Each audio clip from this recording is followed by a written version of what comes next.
India unlimited in digital news चॅनलमध्ये सगळ्यांचं स्वागत आहे. रविराज, रवींद्र चांगो शिंदे. आज महत्त्वाच्या बातम्या म्हणजे काल माननीय नरेश मस्के नवनिर्वाचित खासदार यांच्या आज विविध वर्तमानपत्रामध्ये आलेल्या बातम्या. कारण संजयजी राऊत यांनी काहीतरी आनंद दिघेबद्दल एक छोटंसं वक्तव्य केलं.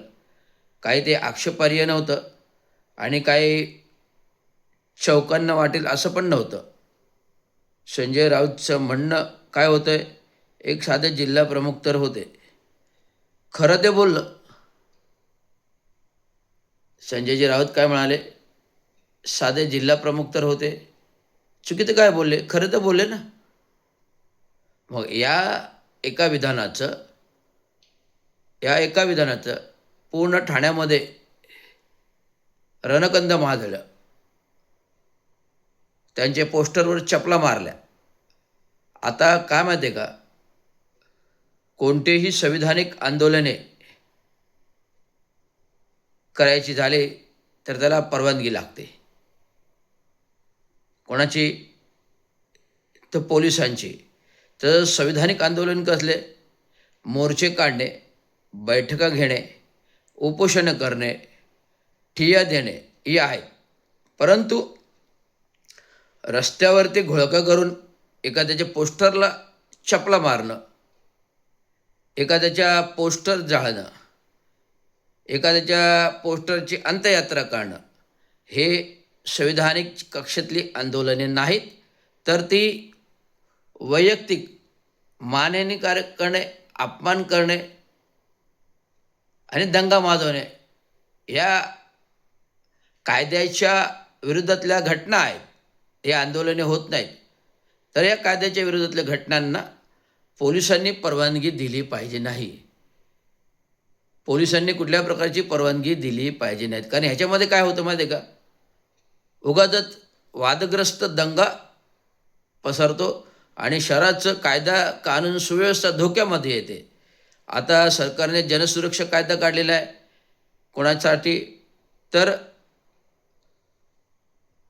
आत्मघातक्यांसाठी काढलेला आहे.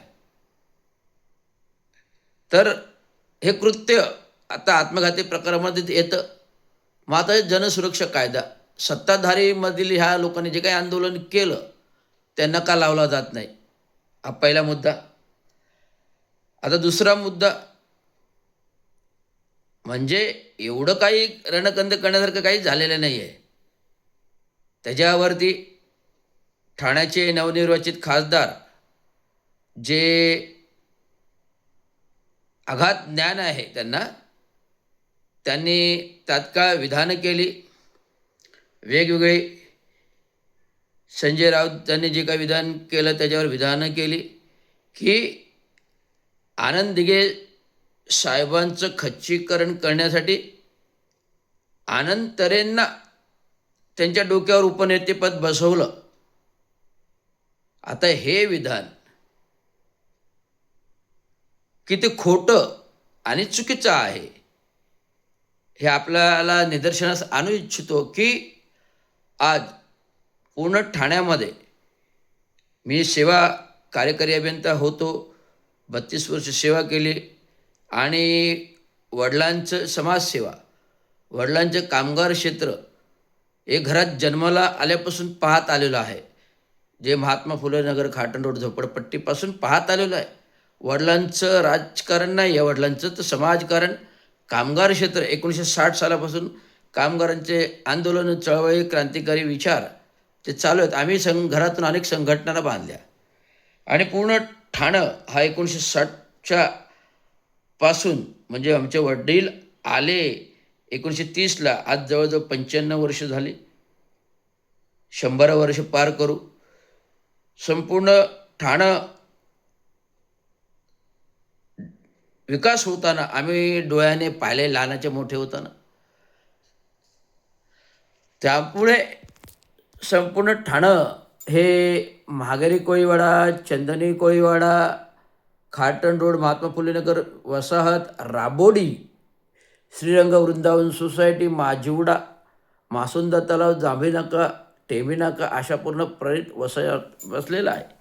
तर ह्या परिसरी वसाहतामध्ये आम्ही लहानाचे मोठे झालो. त्यामुळे हे राजकारण, समाजकारण आणि भ्रष्टाचार आज जवळून पाहिलेला आहे. त्यामुळे नरेश म्हस्के हे आत्ता इन मेन 10 वर्ष झाले नगरसेवक झाले, गटनेते झाले, स्थायी समिती सभापती झाले आणि महापौर झाले. हे 10 वर्षामध्ये पटापटा मिळालेले या गोष्टी आणि त्यांची चरित्र काय आहे, भ्रष्टाचारी, टक्केवारी एवढंच आहे. एक साधा प्लंबर आनंदनगर 10/10 झोपडपट्टीमध्ये आनंदनगरच्या रस्त्यावर बसणारा सकाळच्या पहाटे आणि एक कार्यकर्ता, चळवळ पण नाही म्हणता येणार, एक दंगा करणारे युवा सेनेपासून ते आत्तापर्यंत. आणि नरेश म्हस्के हे ज्यांचा इतिहास सांगतात ते अनंतरे 3दा महापौर झाले. बाळासाहेब ठाकरेने 18 उपनेत्यामध्ये अनंतरीची नियुक्ती केली. ही भूषावह गोष्ट आहे. आणि अनंत तर हे चरित्र संपन्न आहेत आणि नगरसेवकपूर्वी स्वतः ते विकासक आहेत आणि विकासक उद्योजक आहेत आणि त्यातून ते नंतर नगरसेवक झाले. ते काही टक्केवारी आणि भ्रष्टाचाराने झालेले नेते नव्हते. जे तुम्ही दलाली, टक्केवारी आणि ठेकेदारी करून महानगरपालिकाला तुम्ही खासदारकीचा फॉर्म भरला, 26.5 कोटी रुपये आणले, कुठून आले? तुमचा उद्योग काय, तुमचा व्यवसाय काय? आणि आता तुम्ही बिल्डर म्हणून सगळ्या गुजरातांमध्ये उठता बसता आपल्या मुलाला पाठवता. पाहिलं आहे आम्ही.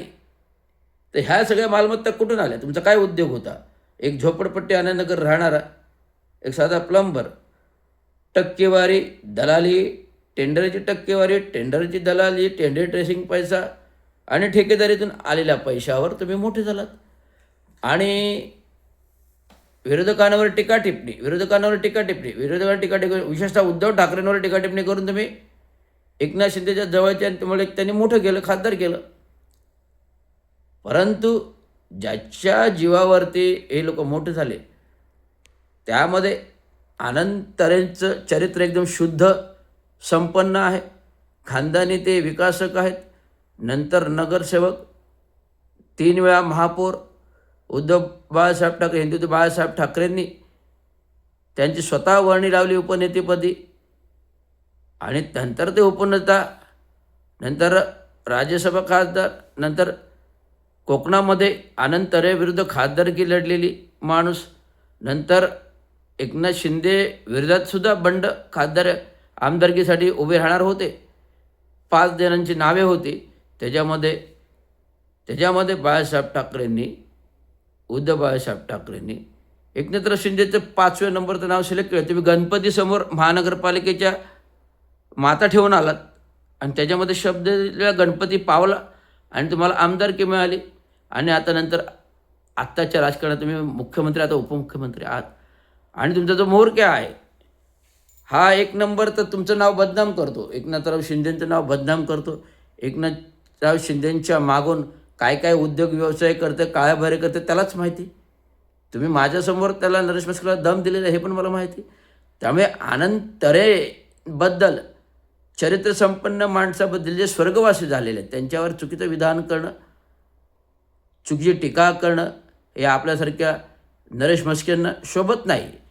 त्यामुळे तुम्ही काहीतरी विशेष प्रावीण्य केलं आहे असंही त्यात काही नाही. आणि जे काय संजय राऊतजी म्हणाले ते खरं आहे, चुकीचं काय आहे? असं कुठल्या या पुस्तकामध्ये इतिहास आहे व आनंद दिघेंचा आणि कुठल्या लेखकाने लिहिलेला आहे हे मला तरी दाखवा.